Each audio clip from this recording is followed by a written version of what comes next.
What's up, guys? I hope everyone's having a great weekend, and I'm about to go over these charts, but before I do, if you wouldn't mind hitting the like button and subscribe to the channel, I greatly appreciate it. It helps me grow and reach other people, help teach them about the markets, as well as if you want to join the Discord, links in the description below.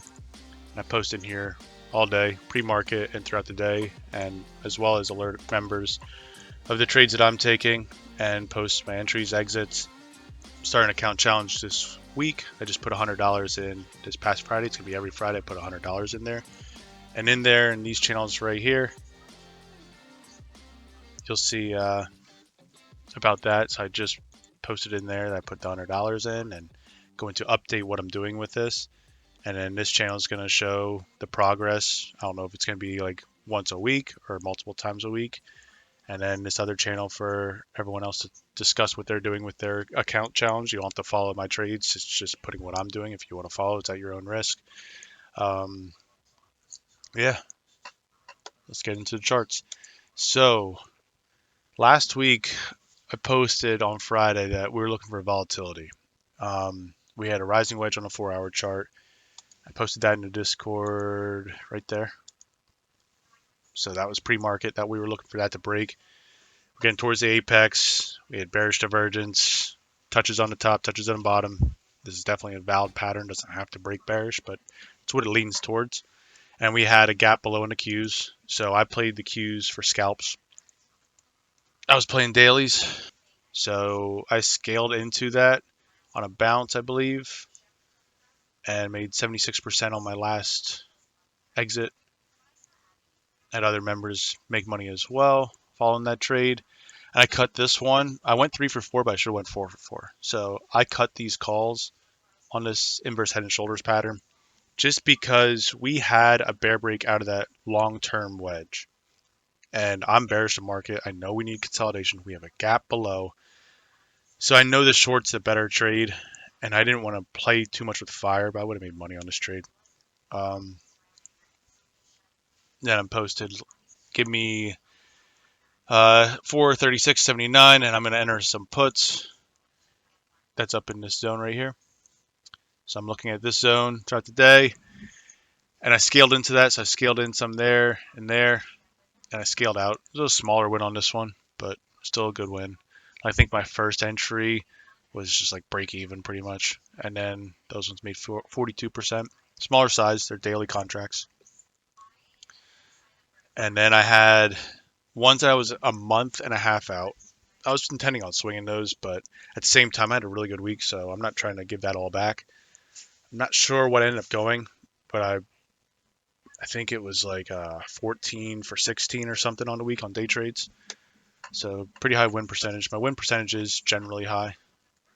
Just a lesson I can give to others is you have to be willing to be wrong and respect your stop losses. I'm still in SMCI.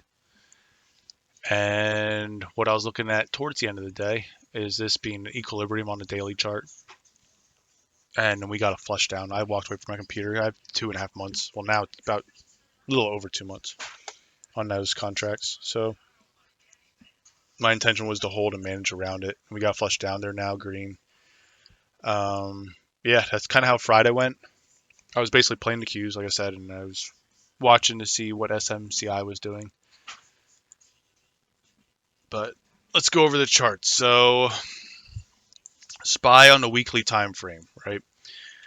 Going back to October, the lows there, we had this larger pullback, and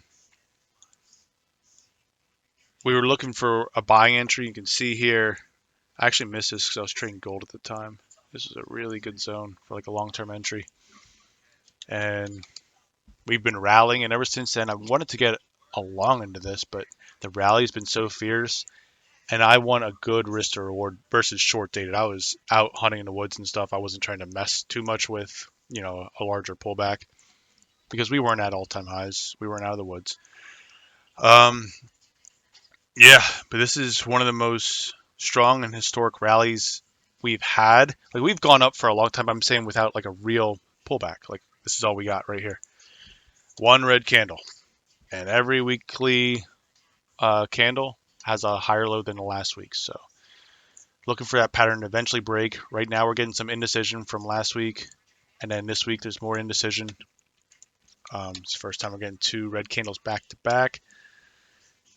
No real pullbacks yet though, but there will come a time where we're going to get one. We get a 10% correction 1.1 times a year, so we will get one. It's a matter of when. I've been seeing some warning signs, like I was saying with SMH, the semis. They did confirm their reversal candle on the weekly chart, started consolidating down, and I discussed about the highest volume in the last 2 years on a sell candle. So I'm thinking and still leaning towards us being close, if this isn't it, close to a top in the market. And I'm not saying like a crash. I'm saying a top, consolidate, could pull back 3%, 5%, 10%. I'm looking for a good 10% correction. I would love that, to be honest. Give me something that's down around these highs. That's not exact by any means, but you know what I mean. Come back, pull back down to here on the weekly chart, retest this little resistance we had there, and that would give us, not that this is going to happen, but that would almost give us our 10% correction. Be a really nice entry for longer term. So I don't think we're crashing right now. That might be 2025. Markets are real resilient. They're real strong. I'm not seeing any red flags besides money exiting, but that could just be consolidation. That's what I'm kind of saying. So getting ready for a pullback. Maybe weeks, months. Buy the dip, ride it up. So what we would want to see going into next week is these this inside bar to break. So you got this range here from this candle, that range. So it's getting tightened up. We could continue to tighten up though, and we're looking for a break to give direction. So right now, like I said, 2 indecision candles back to back. This one is on some volume, which is a little notable, but nothing significant. You can see there, about a little bit more than what we've had previously. It was all PEXO, so that's to be expected.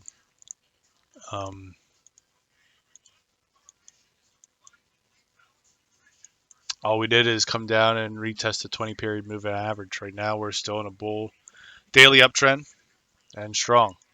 Bulls would want to hold. Maybe we did crack it a little bit, just by a couple pennies though, and we closed a little bit above it. I'm still leaning bearish, to be entirely honest with you. And I have my reasons for that. So my reason for being bearish is right here, the Qs. This is the tech sector, and semis lead tech. Tech leads the market. Like I said, SMH just had the highest volume candle in 2 years on a rejection. We're confirming a weekly high right now, pulling back on that reversal candle. The Qs also have some significant volume. Again, it's OPEX, so there's that. We've had divergence build up. I shared in that chart I showed earlier, the Q or NQ. The futures had bearish divergence with a rising wedge, which means if that hits its target, we have much further downside to go. We're below the 20 period moving average. We're below the 8 period moving average, which has happened before, and we've bounced back up. So we don't have to sell off. But right now we're in a gap. So we had a gap down here. We start to fill it on Friday. So we're now in this gap. We have a lack of price support at this point, and we could flush down in here the rest of the week. We have FOMC meeting on Wednesday. I don't think it's going to be anything significant. Last meeting, Powell sat there and brushed under the rug about higher than expected inflation reports coming out. And says trending downward, which it is, but I don't think he really wants to shake the market. That's what it sounds like. But he did say to expect banks to continue to fail, more bank failures. So I think it's just going to be the same rhetoric, higher for longer. The market's getting less and less rate cuts than they expect. So, yeah, like we're below the moving averages right now. I'm looking at that, looking at the gap fill. That's where I was playing on Friday. We didn't flush as hard as what I wanted. Made money, but would have been nice to get gap fills. Really nice on some of my other bear trades as well with SMCI. But sort of what I'm looking at here is on the weekly chart, we're above the 8-period moving average. We're still in a strong bull uptrend. As long as we hold this right here, in my view, bulls are fine. So you want to hold your weekly higher low, and that would be at 421.63. But I'm looking for this gap fill to happen first. We're still waiting to touch this 20-period moving average, so we can slowly pull back here. You know what I mean? And this is creeping up as time goes on, so it might not be a deep pullback. But like I said, I'm still looking for a 10% pullback. Who knows when we get it? But I want to see some sort of consolidation. And if it's healthy, it's healthy, and you just play that. So right now, the only red flags I'm seeing is semiconductors with a high volume, reversal candle at its monthly cup and handle target. I'm seeing some kind of red flags start to develop here. I do think the AI sector is going to be the tipping point for the market itself. So that's what I've been trading, trying to keep an eye on. Like I said, we are below the 20-period moving average, this blue line right here. We're below the 8 EMA, which is a momentum moving average. We're in a daily downtrend, which we just confirmed Friday. We're below all this price history up here, which to me, this is significant, right? So you're talking about trading here for over a month, or around a month, somewhere around there. A significant period of time, and we're below all that. So that's all these people up here that are starting to become red. So I think this is the start of the correction. Like I said, if you go to NQ, this is what I was looking at on a 4-hour chart. So pointed this out in Discord. You got all your highs up here, the touches. You got 5 touches up there, a bunch of touches on your lower trend line. And we broke on some volume. Nothing huge, but we broke on volume. So we're starting to confirm the pattern. We could bounce, try to retest it. Bulls could try to hold on again. But like I said, we're in the gap on the Qs. So I'm leaning still bearish to fill that gap. It's a large gap. And 90% roughly of gaps end up filling. And that's one I definitely believe is going to fill sooner rather than later. So our target for this would definitely be, to fill that gap, maybe end some. So we'll see what develops there into next week, but this is what I'm keeping a close eye on for market direction. As far as plays, I'm still in SMCI, and like I said, that's green. I had people heckling me, asking how my puts are doing, and I said my position was planned out accordingly for the size, time, and for what I was trying to do. I was trying to get my foot in the door, anti-FOMO, and if I had to manage it and add some size with shorter dated contracts, I would. I feel like this is very close to the top, so if it's not already. So what I'm looking at is there's still, again, plenty of time in the monthly chart, but we're starting to get an upper wick here. Some more selling, and this is going to be a reversal candle. We're very extended on the monthly chart. Weekly chart, we have an inside bar, so this could continue to tighten up. This isn't broken yet, but this is the first red candle we've had on the weekly chart, and it's an indecision candle. We're still extended. We're starting to cool off, but I'm looking for this weekly gap to fill, at least this one. That's my target. I'd love to get this too. It'd be huge, but I'm going to go for this. We can at least touch this 8-period moving average. What I was looking at, the possibility that I called out in the Discord is that this could tighten up. I said that we got this push up right here. It came back down, lower high. Are we trying for a higher low? We were. We were getting a wick, and then we start to flush at the end of the day. So we could still, lower high this right now and then flush and break.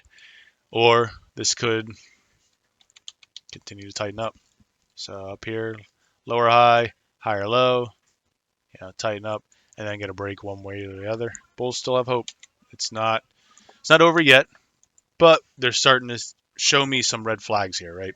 So what I'm looking at right now is we're below this 8-period moving average, closing below it on some volume. That to me is significant. And like I was saying in the Discord, I just can't ignore this candle. With that kind of volume, that candle, we have bear divergence. That's where price is making higher highs and the indicator is making lower highs. So it's starting to correct this bearish divergence, but this is not corrected. I said we're closing below the 8-period moving average. We're still above the 20. But this is starting to show me that it wants to consolidate.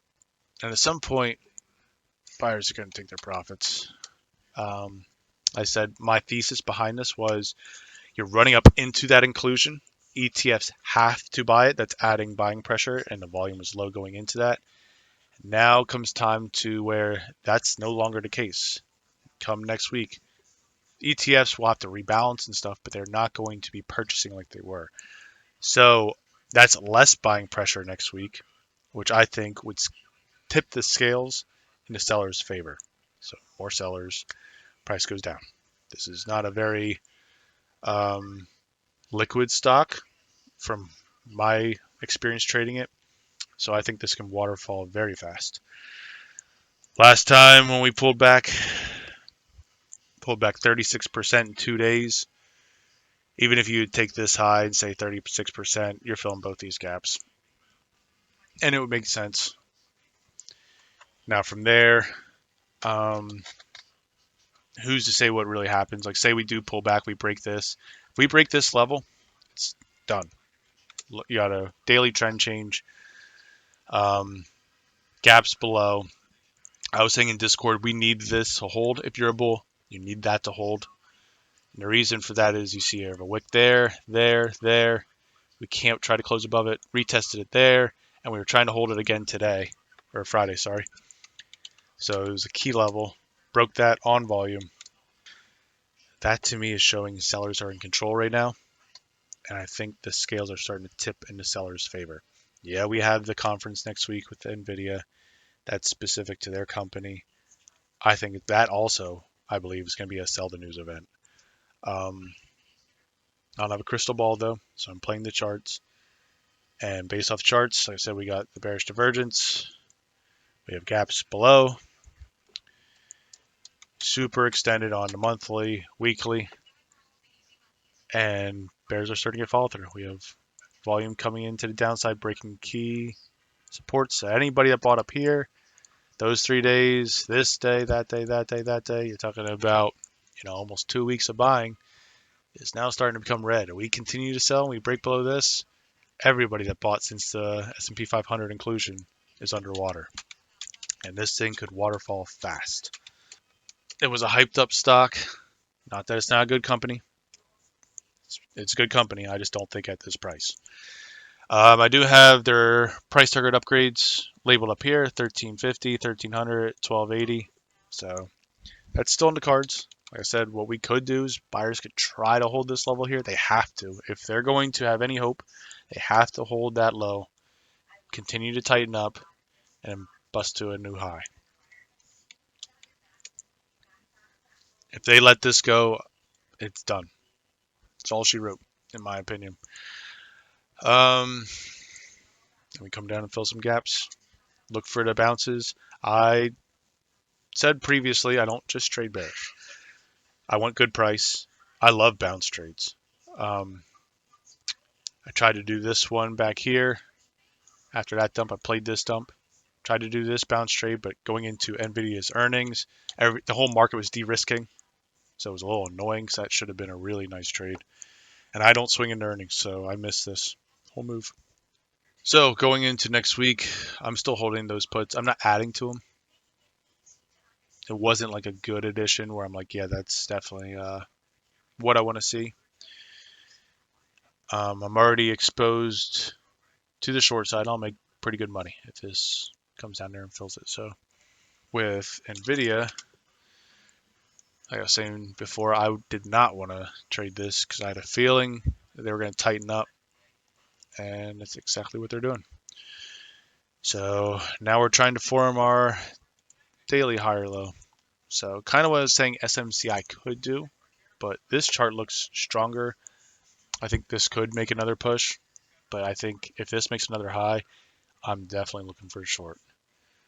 I might play the bull break if it breaks, but right now you got your all-time high, pull back, set a low compared to your low down here, lower high, higher low, so we're getting tight. We could reject again going into the conference, break, one way or the other. As far as myself, like I said, I might play a bull break depending on how it looks. Um, but I think ultimately you're looking for a short. I think this weekly gap is going to fill at some point or another. We're still very extended on the weekly chart. We had that rejection candle on the weekly, inside bar on the weekly, which is what I just showed you. When you get those equilibriums, that's derived from inside bars on a larger time frame. So yeah, that's kind of what I'm looking at here. I wouldn't really trade this. I would maybe trade the break. What I would love to see is just to pop up, set a lower high, and get even tighter. The tighter we get, the better the break gets. So you don't want just a push out of this. You could, but these resistance zones are pretty far away. So you could end up, like if you would push, you could end up breaking this, reject up there, and it just gets, sloppy. It'd be really nice, like I said, come in, set a lower high, higher low, and then you'd break this one, break that one. So you're getting a lot of stops triggering and gives us momentum to the upside or the downside. You know what I mean? Stop that one, come down, that one, fill the gaps. We will see though. This is the strongest stock in the market for the most part. So I think this is one to continue to keep your eyes on for market direction as well. As far as one other stock I've been watching a lot is Tesla. And I cut that trade. It probably was going to pay me. But what my thoughts were with this one, like I went for a month and a half out for a bounce. I bought an anti-FOMO trade or call on this candle here.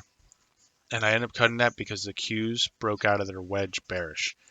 And I'm looking at that as the market could pull back up to 10%. And this thing can get absolutely smashed. So it's already bearish in a bull market. I don't really want to play this. We have that downside target down to here. As far as the daily bear flag, we have a gap to fill.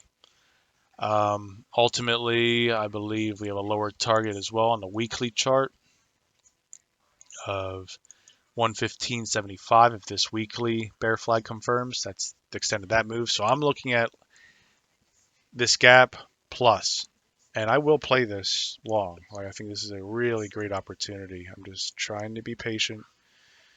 I bought that anti-FOMO trade and gave some money back, like in the market. Not a lot though. The size was so small, and that's the reason I did it because I knew I wanted to get my foot in the door. Like if this would have decided it was going to bounce and the market continued to be strong, we could bounce up here and I have a longer term position for the actual break because I'm looking at this to ultimately break this trend line. You know what I mean? You got touch there, there, 3, 4, almost touch there, almost touch there.